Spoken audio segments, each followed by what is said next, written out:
Olá, sejam bem-vindos à primeira aula do curso de Estruturas de Madeira e hoje nós vamos fazer uma introdução ao assunto. Então, nós vamos falar de algumas aplicações da madeira como um material de construção. Vamos falar sobre algumas vantagens que o material oferece e também vamos falar de alguns aspectos biológicos, né? Aspectos botânicos sobre a madeira, tá? Então, bom, para começar, a madeira, com certeza, uma coisa que a gente pode afirmar com uma certa segurança, e é um dos primeiros materiais de construção a ser utilizados pelo homem, né?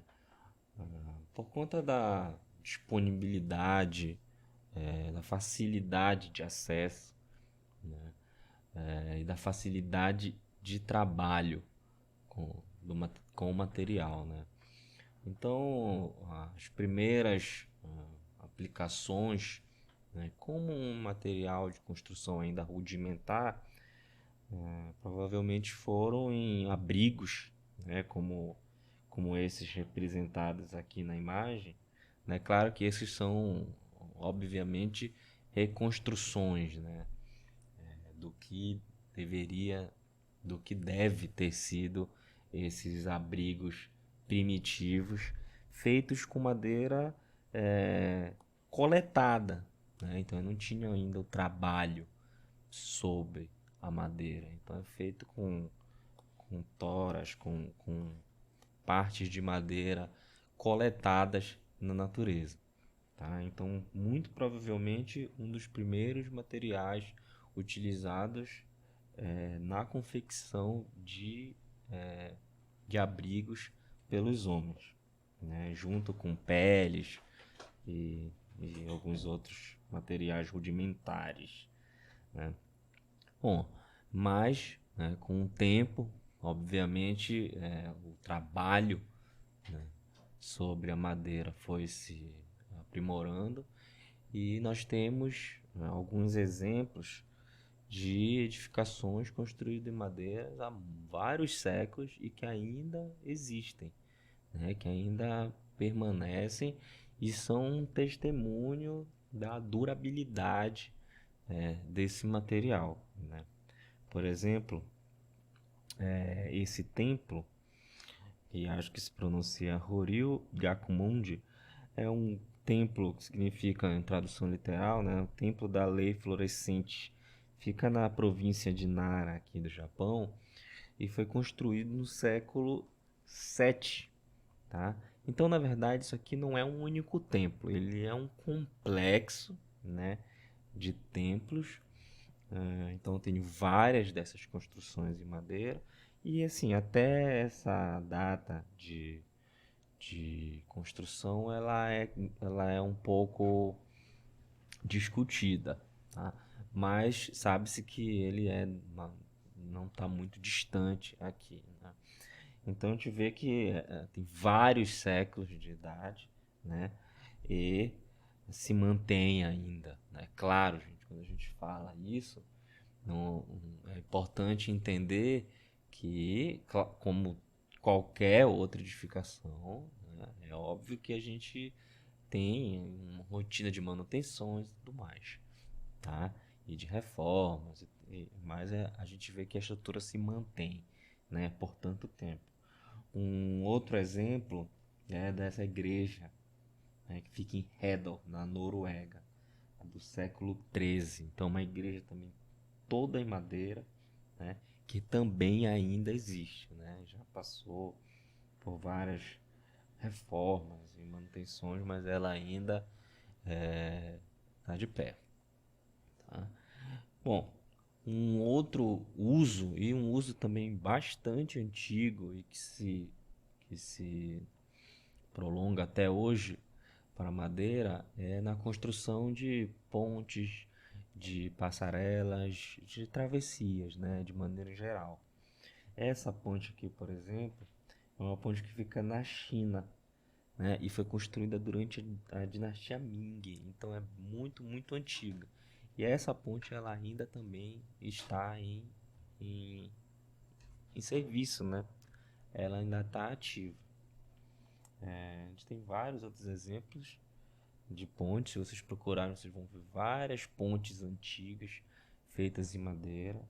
Algumas que já não existem mais, mas outras que já ainda permanecem. Aí a gente tem uma aplicação que é usada até hoje, né? Só que a gente tem uma tecnologia muito mais avançada, né? A gente consegue construir hoje pontes e passarelas com uma geometria muito moderna, né? E conseguindo vencer vãos muito maiores, em alturas muito maiores do que a gente conseguia antes, né? Como o exemplo dessa ponte aqui, vocês vão me perdoar, eu não estou lembrando exatamente onde fica, mas eu sei que não é uma ponte rodoviária, na verdade é mais uma passarela para passagem de bicicletas e pedestres, né? Mas a gente vê aqui que ela já tem uma geometria bem moderna, né? Ela já não é feita com madeira serrada, ela já é feita com madeira laminada colada. A gente vai ver melhor isso nas próximas aulas, tá? Mas é um testemunho aqui do avanço, né? Da utilização da madeira na, na execução, né, de projetos de pontes e passarelas. Uma outra aplicação muito, muito comum também é na estrutura de coberturas para edificações, né? Então a gente tem desde estruturas bem simples, né, bem corriqueiras que a gente vê no dia a dia, né, essas estruturas compostas por terças, por caibros, né, que a gente executa em qualquer obra, né, simples, obras pequenas, de pequeno porte, até estruturas já aplicadas a obras de maior porte, né, como obras de ginásios, né, de centros esportivos como esse aqui da foto, e algumas estruturas já também mais complexas, né, com geometria, uma arquitetura mais moderna e mais complicada que a gente consegue perceber também a aplicação e muito bonita, né? A madeira ela tem uma estética muito agradável, né?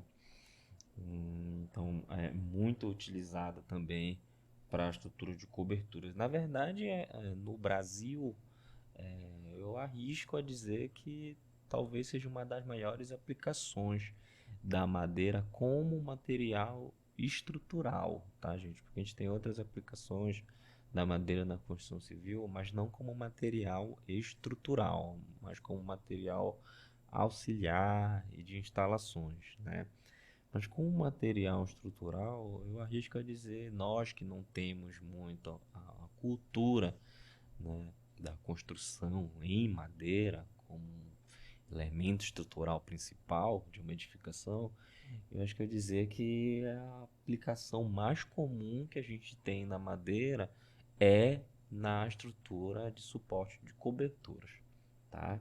Justamente essa estrutura aqui, né? Esse exemplo aqui é o mais comum que a gente vai ver. Quando eu falo material estrutural, é porque a madeira é utilizada também como material não estrutural, né? Quanto é como material auxiliar, como por exemplo na execução de formas, né? Hoje, né, é muito utilizada ainda madeira como material, né, para construção de formas para concreto armado, tá? Então é um material auxiliar, né? Não é um material estrutural principal na edificação, né? É utilizado também para outras instalações, né? Para esquadrias e forros, caiu em desuso um pouco, já não se vê tanto, mas ainda é utilizado também, tá? Mas como material estrutural a mais comum mesmo é para estrutura de cobertura. Ah, hoje, né, a gente, como eu falei, não tem muita cultura ainda aqui no Brasil, mas em outros lugares a madeira tem uma presença muito maior, inclusive na construção de edifícios de múltiplos pavimentos, né? Não que seja uma coisa muito comum, mas já se vê bastante exemplos, bastante edifícios dessa maneira sendo construídos, né? Em madeira e em estrutura mista, com a madeira tendo um bom destaque, né? Como essa torre aqui da Noruega, ela é uma estrutura mista, né? Mas a gente vê que a madeira tem bastante destaque aqui. Uma torre que tem 85 metros de altura, né? Então tem vários elementos estruturais que são feitos em madeira, mas ela não é um edifício exclusivo, né? Tem aço aqui também.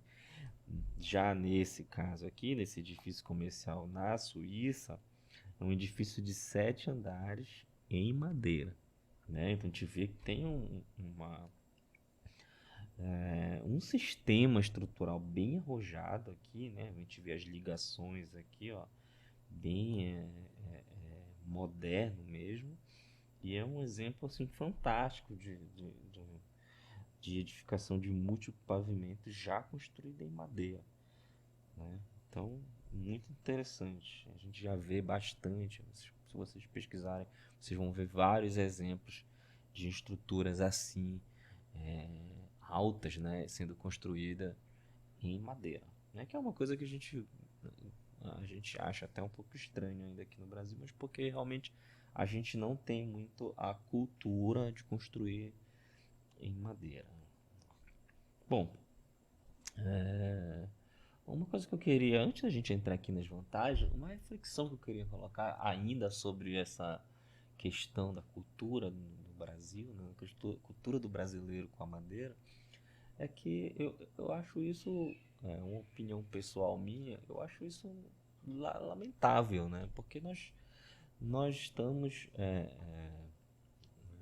num país com uma cobertura vegetal enorme, né? A gente tem uma disponibilidade muito grande de madeira, né? Então seria muito interessante para a gente que a gente construísse mais em madeira, né? Arrisca dizer também em termos de conforto ambiental, né? Principalmente nas regiões mais ao norte do país, né? São regiões quentes, que a madeira seria muito adequada, né? Para o clima, né? Para o nosso clima aqui. Então eu acho que a gente acaba importando, né, um método construtivo, soluções construtivas que não estão totalmente adequadas à nossa realidade, né? Então acho uma pena que a construção em madeira não seja mais difundida, né? A gente percebe que no Brasil, né, a edificação em madeira ela é relegada a dois extremos, né? Você constrói em madeira, se você está construindo uma casa ou qualquer coisa de baixíssimo padrão ou de alto padrão, né? Então a gente tem essa dualidade, né? Da mesma forma que a gente tem um certo preconceito com aquela casa, com aquela edificação, aquela residência em madeira, porque a gente acha que aquilo ali é um baixo padrão, mas também a gente tem um certo deslumbre, né, quando a gente vê residências de alto padrão que são construídas em madeira. Então eu percebo que fica um pouco assim presa a esses dois extremos, né, toda essa massa entre esses dois extremos, né, tem pouca permeabilidade aí para madeira, né, ficar realmente ocupada pelo concreto armado. Mas, enfim, é só um devaneio aqui. Bom, vamos falar então de algumas vantagens, né? Quais são as vantagens que a madeira oferece para a gente como material de construção? Bom, eu separei 5 aqui. O primeiro deles é que a madeira é um material abundante, né? Como já falei no Brasil, mas isso vale para quase qualquer lugar do mundo também. A gente vê imagens como essas aqui, que é uma imagem aqui da NASA e da NOAA. A NOAA é uma agência americana que trabalha com os oceanos e imagens de satélites. Tá? Essa imagem de 2014, mas ela dá uma ideia, não mudou tanta coisa assim de lá para cá. Ela dá uma ideia da cobertura vegetal no planeta. Então a gente percebe que uma madeira é um material realmente que é abundante em quase qualquer lugar do planeta, né? Tirando aqui algumas zonas mais desérticas, como essa parte aqui dos desertos da América do Sul, né? Um pouco aqui nessa zona mais aqui a oeste dos Estados Unidos, a África aqui saariana, né? Algumas partes da Austrália, mas uma grande parte do planeta é coberto de vegetação, né? Então é um material abundante. Só que também é um material que vem sofrendo perdas, né? A gente sabe que desmatamento é um grande problema no mundo inteiro. Apesar de a gente conseguir enxergar isso aqui, a gente ainda vê uma cobertura vegetal muito grande. A gente sabe que o número de florestas no mundo, o número de áreas cobertas, né, as áreas vegetadas no mundo, ela diminui, né, ela vem diminuindo. Então é um problema, apesar de ser abundante, mas não é infinito, né? Inclusive aqui no Brasil, quem monitora essa questão do desmatamento é o INPE, né? Que é o Instituto Nacional de Pesquisas Espaciais, mais especificamente através do PRODES, né? Que é esse projeto de monitoramento do desmatamento da floresta amazônica, né? A floresta amazônica é a maior área vegetal do Brasil. É feito por satélite, então esse monitoramento todo feito através de imagens, processamento dessas imagens capturadas por satélites, né? E o projeto, o PRODES, né, o INPE, eles têm essa plataforma online que é o Terra Brasilis, que é uma plataforma para acesso a esses dados geográficos gerados por projetos como o PRODES, não apenas do PRODES, né, mas como o do PRODES, que é o projeto de monitoramento de desmatamento, né. Então é esse site aqui, terrabrasilis.dpi.imp.br, bem interessante, vocês podem entrar lá, é bem interativo, vocês podem acessar vários dados de desmatamento, de evolução do desmatamento, né? Então os gráficos que eu vou mostrar agora, eles são todos retirados dessa plataforma aqui do INPE, o Terra Brasilis. Bom, o que interessa para a gente ver aqui? Bom, primeiro a taxa de desmatamento, né, na Amazônia Legal, né, nos estados ali brasileiros da Amazônia Legal. A Amazônia não se restringe apenas ao Brasil, né? Mas esses dados sim, esses dados são apenas na Amazônia dos estados brasileiros, tá? Então, ó, o que a gente vê aqui? Não sei se está pequeno demais, mas a gente vê aqui, ó, o mais interessante de verificar é que a gente estava, né, numa queda aqui de desmatamento, né? Então eu tenho esse K aqui, 27,8K, o que? 27,8 mil quilômetros quadrados de áreas desmatadas no ano, né? Então a partir aqui, ó, de 2004, eu vim numa queda aqui, né? Bem interessante. Até 2012, até 2014 mais ou menos, né? Uma queda de 2004 a 2014, então a gente teve uma redução considerável no desmatamento da Amazônia, né? Mas infelizmente a gente voltou e está numa curva ascendente novamente, né?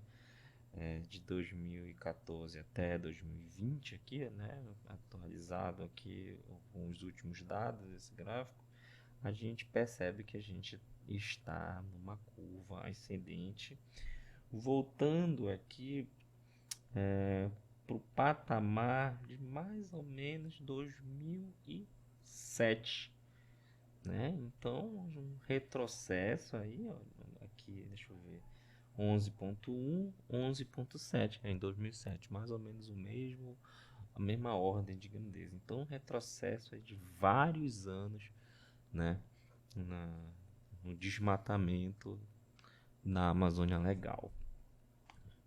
Bom, em relação aos estados, né, a taxa de desmatamento acumulada, né, até 2020, quem figura aí vergonhosamente em primeiro lugar é o estado do Pará, né, com 157.667 quilômetros quadrados, né?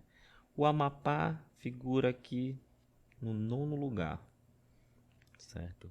Na nossa lista aqui de desmatamento nos estados do Brasil. A gente vê aqui uma taxa de desmatamento também desde 1988 até 2020 para o Amapá. Então a gente vinha aqui meio constante, subimos um pouquinho, descemos, mantemos constante, mas estamos novamente subindo aqui desde 2018, 2019, 2020.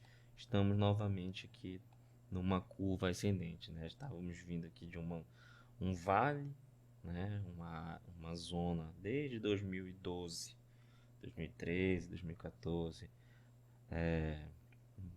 relativamente constante, né? Mas estamos novamente numa curva ascendente, contribuindo ali para o estado que a gente mostrou no primeiro gráfico, tá?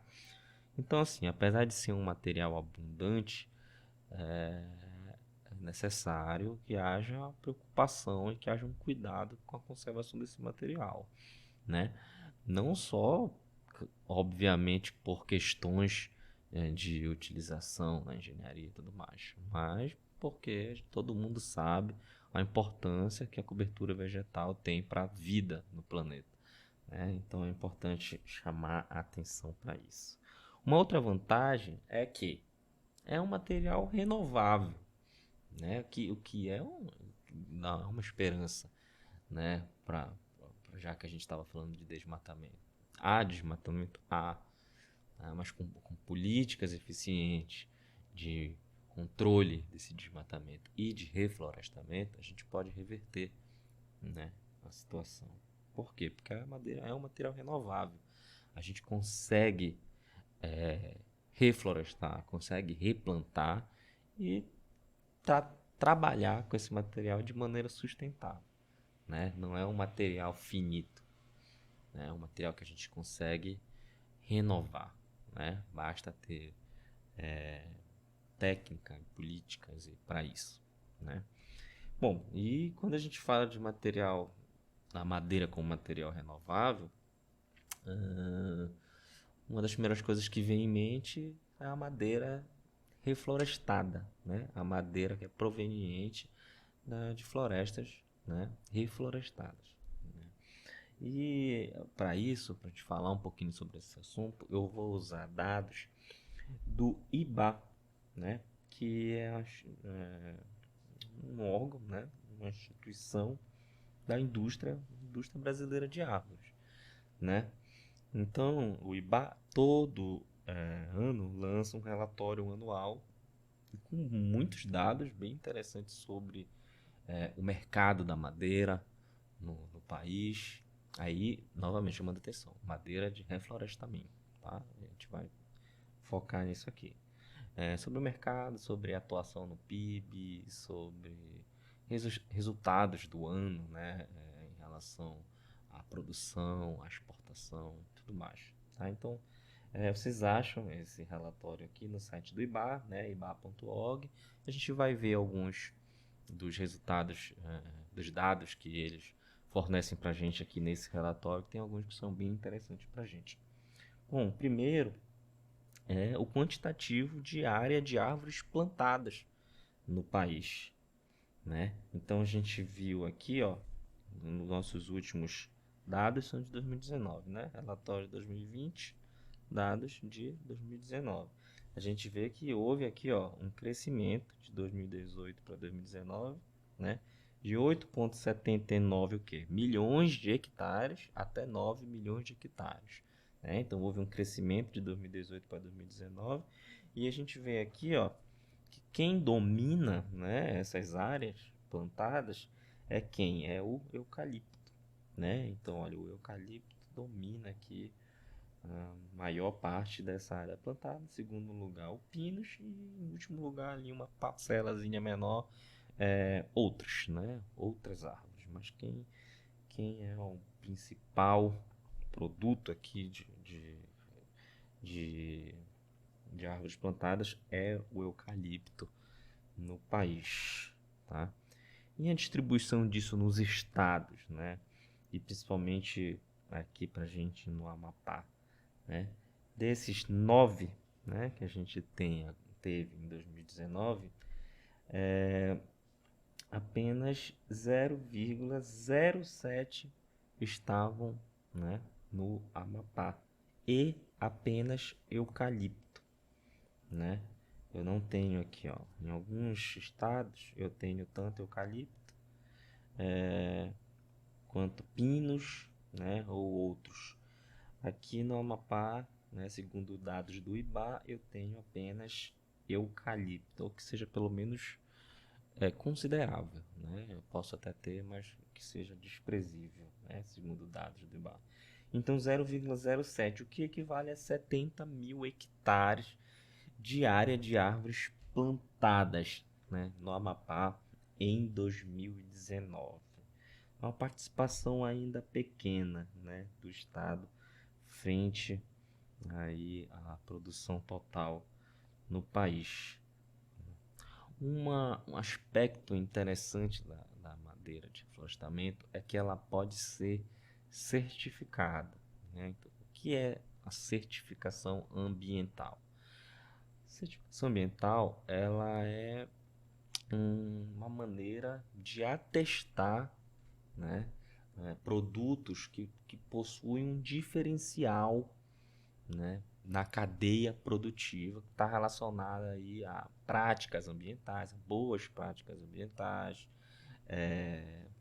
Ela demonstra que as empresas tomam medidas, né, de proteção ambiental durante toda a cadeia produtiva, né, da matéria-prima até a destinação de resíduos.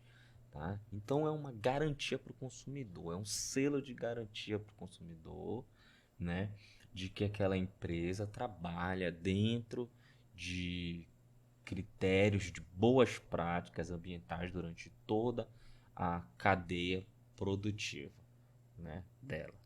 Então eu tenho os principais selos utilizados pelas empresas aqui no Brasil é o FSC, né, o Forest Stewardship Council, que é um selo internacional, e eu tenho o selo nacional, né, o CERFLOR, né?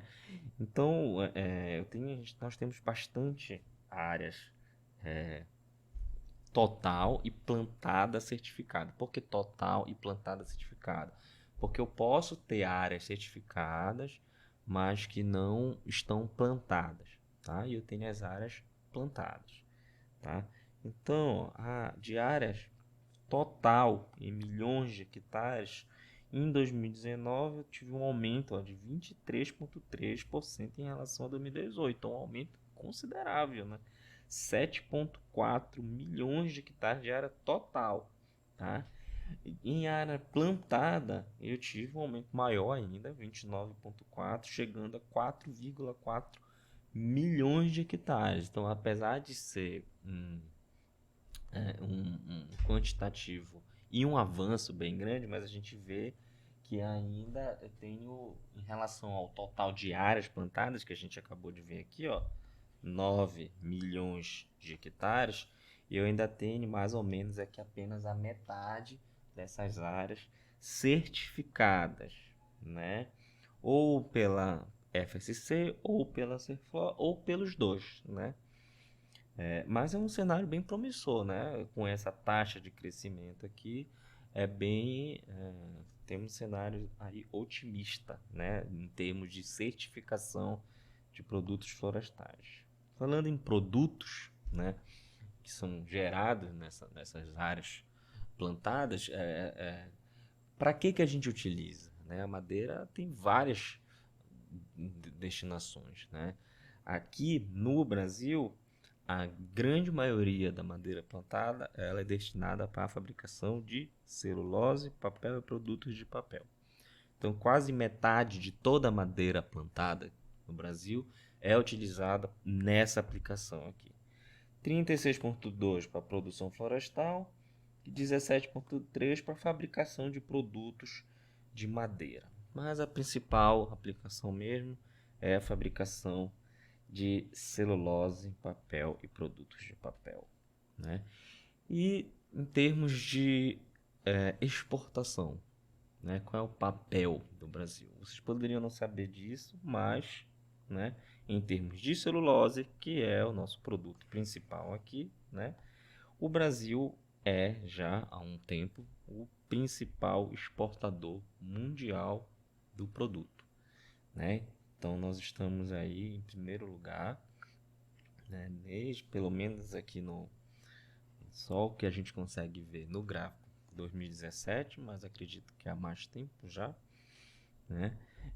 Em primeiro lugar na exportação mundial de celulose, né? Então um bom título aí para o país. E para onde esse material é exportado?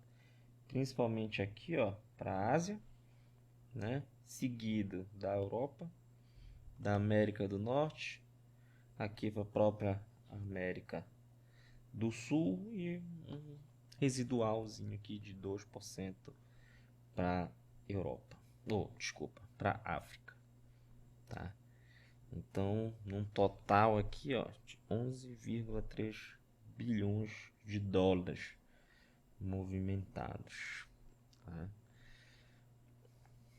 Mas a celulose não é o nosso principal material de interesse, né? Então, os dados que eu tenho aqui do IBA que interessam a gente estão relacionados à produção mundial de painéis de madeira, tá? E o Brasil também figura, né? O Brasil também não perde o primeiro lugar, né? Mas está entre os 10 maiores produtores de painéis de madeira. Aí já é um produto utilizado, né, na construção civil. O Brasil está aqui figurando em oitavo, né? Em oitavo lugar. Então ganha ainda aqui da Tailândia, fica em nono, e da França, que fica em 10º lugar. Tá? Então uma boa posição ainda para o Brasil na produção de painéis de madeira. Bom, saindo então da questão do material renovável, né? A madeira ela também tem uma grande vantagem em relação ao consumo de energia, né, na cadeia produtiva e no impacto ambiental, né? Eu tenho esse estudo aqui em Barbosa, eu vou deixar o link não, vou deixar a fonte para vocês podem pesquisar, que compara, né, o consumo de energia dentro da cadeia produtiva de vários materiais, né, e o impacto ambiental gerado nessa indústria também. Então a gente vê, por exemplo, aqui, ó, comparando a madeira, o aço e o concreto, que o consumo de energia, se o consumo de energia da madeira é X, né, uma mesma quantidade de material, o aço consome 2,4x, então consome 2,4 vezes mais energia, né, para ser produzida uma mesma quantidade de madeira. E o concreto 1,7x, ou seja, consome uma energia muito menor dentro da produção de uma mesma quantidade daquele material. A emissão de dióxido de carbono também é inferior, né? Então, enquanto a madeira consome X, o aço consome 1,45x e o concreto 1,81x. E a gente vê essa vantagem em relação a outros indicadores também, como a poluição do ar, a poluição da água, a geração de resíduos sólidos e o impacto ambiental de maneira geral. Se vocês quiserem mais detalhes, eu aconselho que vocês leiam o trabalho aqui do Barbosa, tá? Em relação à energia embutida, o que é energia embutida? Toda a energia despendida durante todo o processo de produção, né? para aquele material. Então, ó, por quilo, megajoule por quilo, né? Então, por exemplo, aqui eu tenho madeira mole, seca em estufa. Você vê que para o modo, né, o processo, né, o modo de produção do material vai influenciar, claro, né, na quantidade de energia que é utilizada. Então, por exemplo, madeira mole seca em estufa utiliza muito mais energia do que madeira dura seca ao ar livre, né? Porque seca de maneira natural e tudo mais. Então gasta muito mais energia, 3,4 megajoule por quilo, enquanto a madeira dura seca ao ar livre 0,5 megajoule por quilo, né? Mas, olha, comparando com outros materiais, vamos ver aqui, olha, por exemplo, o cimento. 5,6 megajoule por quilo, bloco de concreto 1,4, então tem um baixo valor, né? O vidro 12,7 começa a aumentar, o aço galvanizado 38 e o alumínio chega a 170 megajoules por quilo, ou seja, tem um consumo energético na cadeia produtiva muito maior do que a madeira, né? Então a gente vê que tem uma boa relação, né? Tem um baixo consumo energético comparado com outros materiais e tem um baixo impacto ambiental também durante a cadeia produtiva comparado a outros materiais. Bom, uma outra vantagem, chegando aqui já quase ao final das vantagens da madeira, agora é uma relação alta, é a alta relação resistência-peso específico. Bom, o que quer dizer isso aqui? E esses dados são tirados do livro do professor Pifai, Estruturas de Madeira, tá? E ele coloca aqui algumas relações entre peso específico e resistência de alguns materiais dentro do âmbito de alguns esforços internos. Então, por exemplo, ó, madeira a tração, madeira a compressão, aço a tração e concreto a compressão. Tá? Vamos comparar aqui então a madeira a tração com o aço a tração e a madeira a compressão com o concreto a compressão. Tá? Então, olha só, a madeira ela vai ter aqui um peso específico entre 0,5 e 1,2 tonelada por metro cúbico. Tá? Enquanto o aço tem mais ou menos 7,85 toneladas por metro cúbico, certo? E em termos de resistência à tração, a madeira tem de 30 a 110 MPa de resistência à tração. Isso mesmo, a gente costuma, né, tende a achar que a madeira não é um material muito resistente, mas a madeira é um material bem resistente, principalmente considerando a relação resistência a peso específico, que a gente vai ver agora, né? Enquanto o aço aqui tem uma resistência à tração mais ou menos aqui 250 MPa, né? Por outro lado, né, a gente vê que o aço tem uma resistência bem mais elevada do que a madeira, mas quando a gente vai relacionar essa resistência com o peso específico do material, a gente vê que a madeira consegue um resultado bem mais vantajoso, entre 60 e 90, enquanto para o aço chega em 32. Por que isso é importante? Porque o material, quanto mais pesado, né, significa que vai gerar cargas mais elevadas na estrutura, né, e vai exigir seções transversais mais robustas. Seções transversais mais robustas gastam mais material e exigem, né, mais orçamento.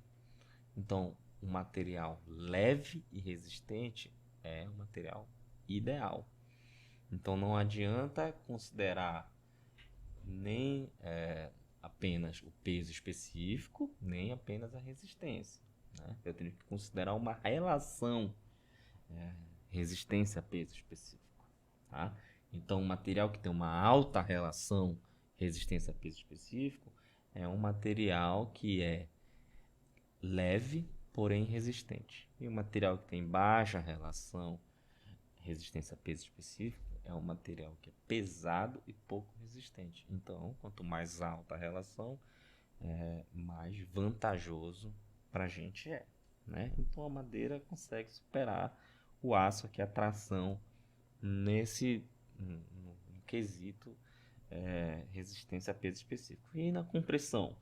A madeira compressão chega aqui a 30, 60 MPa, a gente sabe que pode chegar até mais, né? A gente já fez ensaios, inclusive, aqui na universidade, que a gente conseguiu resultados melhores. Em concreto, a compressão, mais ou menos ali 40 MPa, né? Sabe que muitas vezes é utilizado até um concreto menos resistente, né? Na maioria das vezes, em obras mais comuns, um concreto até menos resistente do que isso aqui, tá? E em termos de relação, né, resistência a peso específico, na compressão a madeira chega a 50, 60, enquanto o concreto chega a 16, ou seja, material pesado e pouco resistente, tá? Uma relação. Não estou falando que o concreto tem baixa resistência. Eu estou falando que em relação ao peso específico do material, né, ele fica com uma relação resistência a peso específico baixa, tá? Então a gente vê que a madeira tem uma boa relação resistência a peso específico, significa que em termos gerais a madeira tem uma boa resistência mesmo tendo um baixo peso específico, tá? Ou seja, um material leve e resistente. Por último, resistência ao fogo, isso mesmo, que é uma vantagem que muitas vezes também desafia o nosso senso comum, né? A gente imagina, madeira é uma desvantagem da madeira, é um material inflamável. Sim, a madeira é um material inflamável. Essa vantagem é uma dualidade, que é vantagem, desvantagem. Sim, é um material inflamável, mas ela tem uma certa vantagem. Por quê?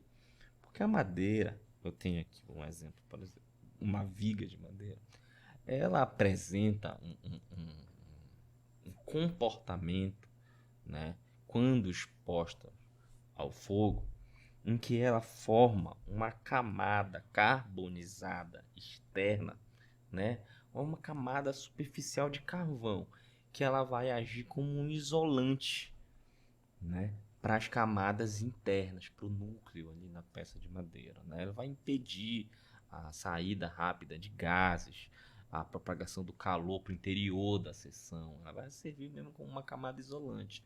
O que vai resultar? Vai resultar num aquecimento, uma degradação do material, uma velocidade menor, né? E aí colabora para manutenção desse núcleo resistente e intocado em situações de incêndio, né? Existe essa foto aqui clássica, né? Talvez vocês já devem ter visto em algum lugar, de uma edificação onde eu tinha uma viga de madeira e onde eu tinha vigas de aço, né? E essa edificação foi, né, exposta a uma situação de incêndio. Então o aço, né, ali quando atinge 500 graus Celsius, ele já perdeu a maior parte da sua capacidade resistente, né? E ele, ó, se deforma, né? Praticamente derrete o aço, perde toda a capacidade de resistir. Enquanto a madeira, a gente percebe que ela está bastante comprometida, mas justamente o fato dela formar essa camada externa carbonizada mantém íntegra um núcleo, né? Que nesse caso aqui, inclusive, foi suficiente para suportar ainda o peso das vigas de aço que não resistiram ao incêndio. Então, assim, apesar de ser um material inflamável, mas ela tem um bom comportamento ao fogo. Tá? Existe toda uma série de tratamentos especiais que pode ser feito na madeira, que pode até melhorar ainda mais esse desempenho. Tá? Já tivemos até trabalhos também aqui na universidade que exploraram isso. Bom, vamos falar um pouco de aspectos botânicos. Né? Vocês vão pensar, não falou nenhuma desvantagem. A madeira, sim, tem desvantagem. A gente vai explorar um pouco mais nas próximas aulas. Mas sim, tem desvantagem. As principais desvantagens da madeira estão relacionadas diretamente com o fato dela ser um material natural.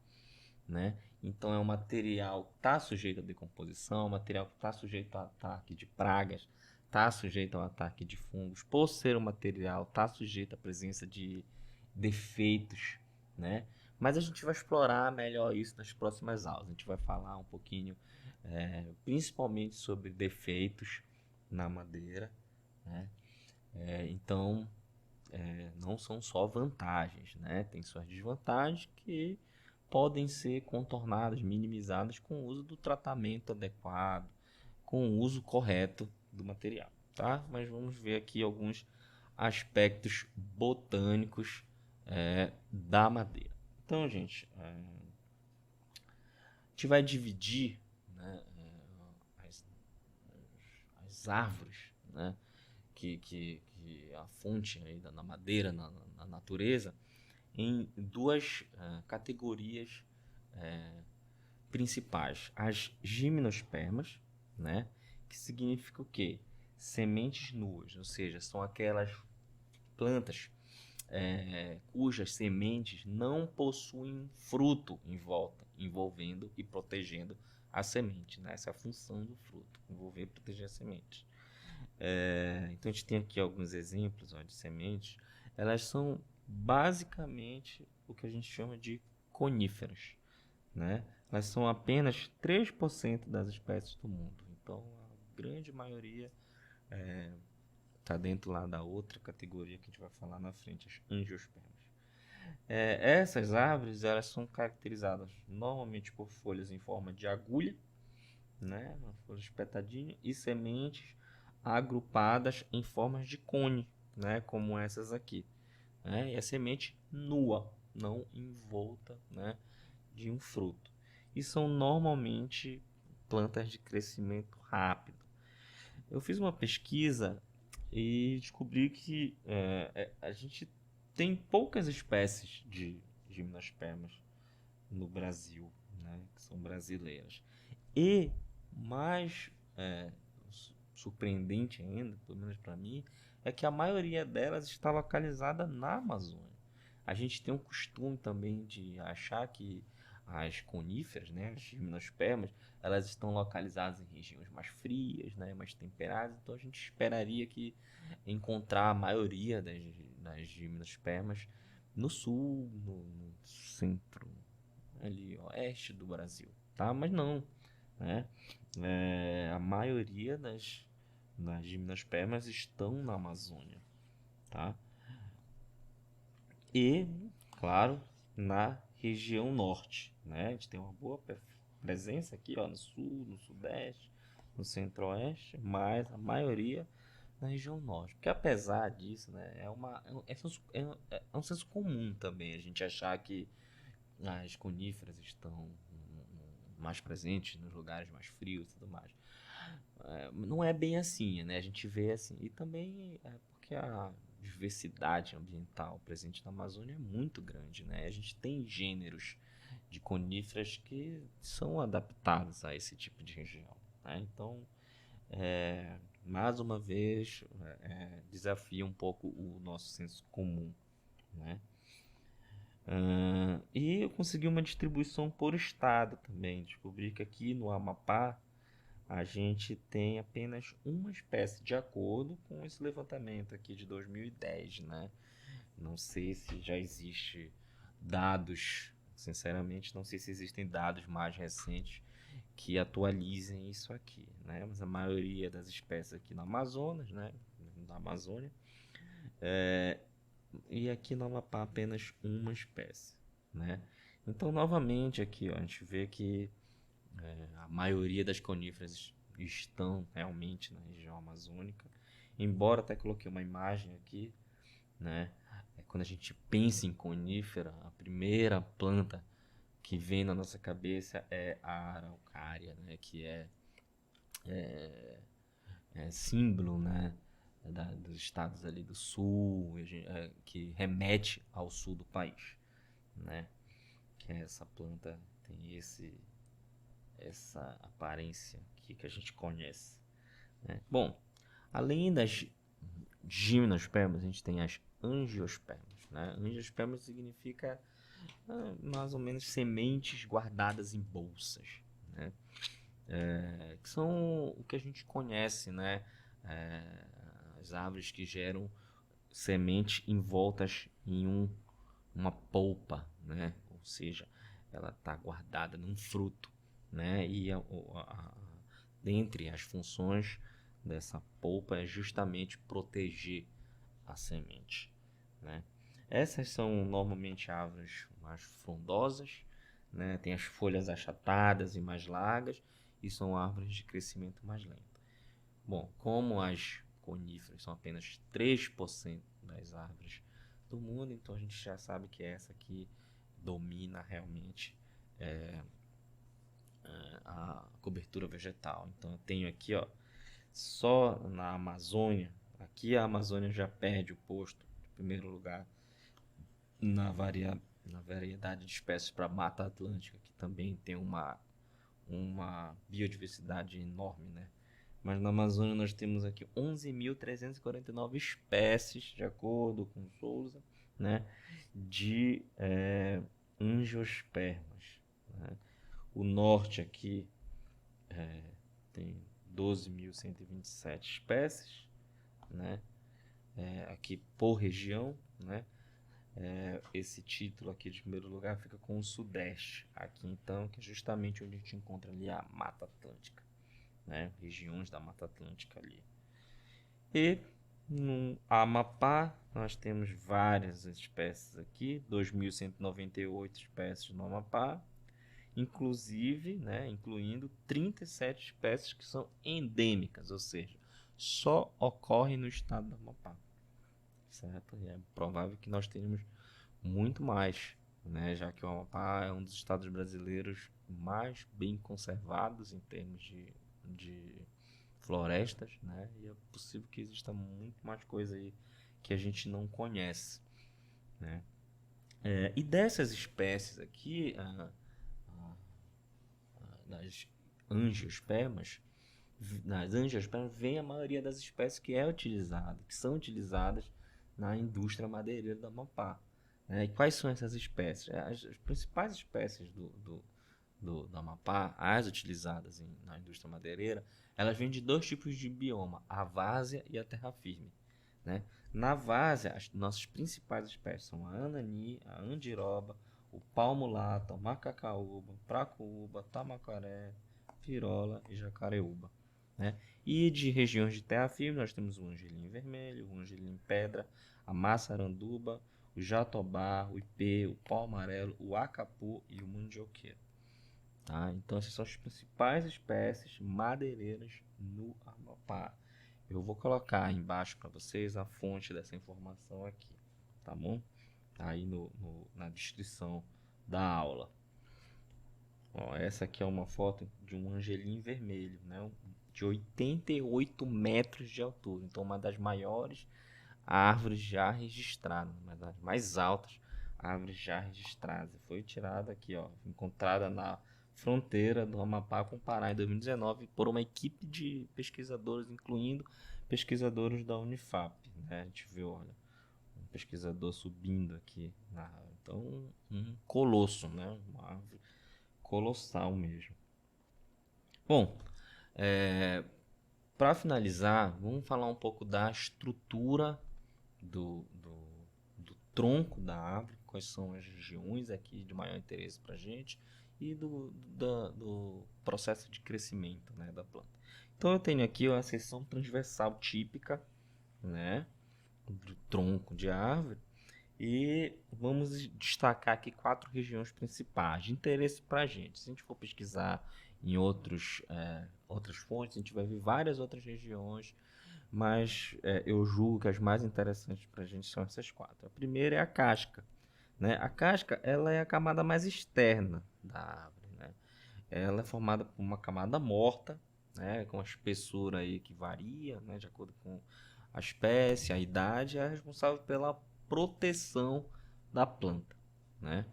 Em seguida, nós temos essa camada aqui, que é chamada de alburno ou branco, que é uma camada que a gente percebe aqui, às vezes mais destacada, às vezes menos, mas uma camada mais clara, né? Uma camada formada de células vivas, né? Que tem a função aqui de conduzir a seiva das raízes para folhas. Tem menor resistência, tá? Nós temos o cerne, que é a região central aqui, né? Ela tem função de sustentação, então é a parte da madeira mais resistente, né? São células do obuno, né? Que se tornam inativas ao longo do crescimento da planta, né? E aí se tornam responsáveis por sustentar a árvore. E finalmente a medula, que é essa região central, né? Um tecido macio, né? Em torno do qual a gente verifica que o primeiro crescimento da planta, né? Da madeira. Justamente o assunto do nosso próximo slide aqui, que é o crescimento. Então eu tenho aqui, ó, o núcleo, né? Ou esse como foi que eu chamei, gente? A medula, né? Tô com memória ruim. Esse núcleo, né? Essa medula aqui central, né? E a partir dele, a planta, ela vai crescendo pela adição de camadas externas, né? Então, à medida que ela vai adicionando camadas externas no tronco, o tronco vai ganhando um diâmetro maior e a planta vai crescendo, né? Então, ó, eu tenho uma camada mais interna aqui, o núcleo, né, a medula, e pela adição, ó, de camadas externas, a planta vai crescendo nesse sentido aqui. Então, ela vai crescendo, né? Não vai crescendo de dentro para fora, mas ela vai crescendo no sentido de dentro para fora pela adição de camadas externas. Então eu tenho ali a planta com um determinado número ali, né, o diâmetro, e essa planta ela vai adicionando camadas externas, aumentando então o diâmetro, né? Como o crescimento da planta não é como eu posso dizer, não é constante, né? Não é regular, né? Então, eu tenho momentos, eu tenho períodos do ano, ou então tenho estações do ano em que a planta cresce mais rapidamente, ou que a planta cresce mais lentamente, né? Não tenho essa constância, regularidade no crescimento da planta. São gerados o que a gente chama de anéis de crescimento, que são justamente esses anéis aqui que a gente consegue verificar quando a gente faz um corte, né, numa seção transversal do tronco. Então, esses anéis de crescimento, eles são utilizados por uma ciência que a gente chama de dendrocronologia, tá? Que é toda baseada nos padrões dos anéis de crescimento, tá? Do tronco, e é um método que serve para datar a idade de uma árvore, tá? Justamente pelo fato de que os anéis eles são formados pela variação, né, do crescimento devido a variações sazonais, tá? Eles são até chamados de anéis anuais, né? Então, a partir da contagem e do estudo dos padrões dos anéis, eu consigo datar a idade de uma árvore, né? Principalmente árvores que são dentro do padrão das árvores que têm uma idade menos elevada e que torna o processo de datação por carbono 14 não muito eficiente. Então, o método de datação pelo estudo dos padrões é bem mais eficiente nesse caso, né? E não só a datação pode ser estudada a partir dos anéis, mas até eventos históricos como incêndios florestais ou ataques de fungos ou de insetos, de acordo com o estudo de características aqui dos anéis, né, ou dos padrões ou de defeitos nos anéis, quando a gente tira essa seção transversal de uma árvore. Então, assim, consegue definir uma série de informações. Por isso que o nome é dendrocronologia, né? Eu estou fazendo um estudo do tempo, né? Do histórico dessa planta a partir dos anéis. Bom, gente, então por hoje é isso. Acho que dá uma introdução sobre o assunto, e na próxima aula a gente continua a falar de produtos de madeira, alguns sistemas construtivos, vamos falar de secagem e vamos falar também de defeitos na madeira, ok? Então, até a próxima e tchau!